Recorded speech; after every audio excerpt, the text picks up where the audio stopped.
तुमच्यावर अन्याय झाला आणि ॲडवाईस मिळाली, लिव्ह हिम, फाईल करणं केस, तो तर चुकीचंच आहे. Emotional advice mostly comes from love, अँगर किंवा fear. It sound supportive but it's not always legally right. But law काय सांगतो? इमोशनल डिसिजन तुमची केस कमजोर करू शकतात. रॉंग स्टेप घेतलीत तर त्याचा फटका तुम्हालाच बसतो.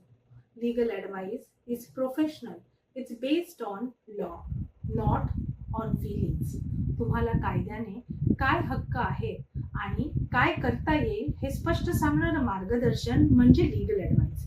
एक चांगला वकील तुम्हाला समजतो, सपोर्ट करतो आणि ॲडवाईस कायद्याच्या चौकटीतून देतो. Because only legal clarity gives you legal strength.